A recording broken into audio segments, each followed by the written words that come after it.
Сәлеметсіңдер ме балалар? Здравствуйте, ребята. Қазақ тілі сабағына қош келдіңіздер. Начинаем урок казахского языка. Сабағымыздың тақырыбы «Мынау не?». Тема сегодняшнего урока «Что это?». Жаңа сөздермен таныс болайық. Көлік – транспорт, мәшине – машина, ұшақ – самолет, автобус – автобус, поезд. Балалар, енді тыңдаңдар және қайталаңдар.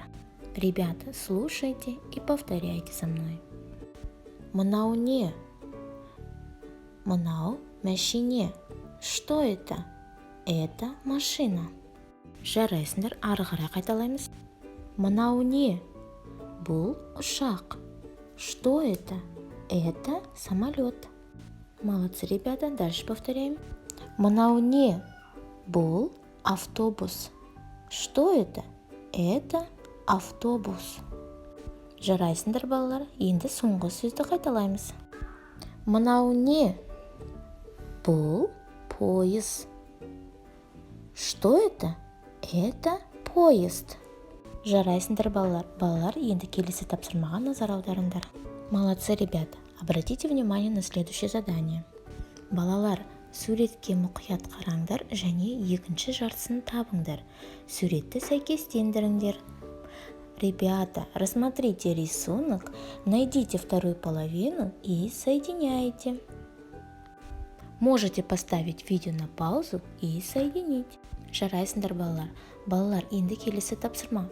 Суретке қараңдар, сұраққа жауап беріңдер және санаңдар. Рассмотрите рисунок, ответьте на вопрос и посчитайте. Суретте не бар, балалар? Суретте нені көріп тұрсыңдар? Қанша машинені көріп тұрсыңдар? Қанша автобусты көріп тұрсыңдар? Қанша поезды көріп тұрсыңдар? Және де қанша ұшақты көріп тұрсыңдар? Жарайсыңдар, балалар.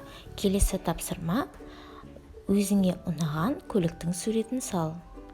Салған суретіңді маған жіберуге ұмытпа. Осымен сабағымыз аяқталды. Сау болыңыздар, балалар. На этом наш урок окончен. До свидания, ребята.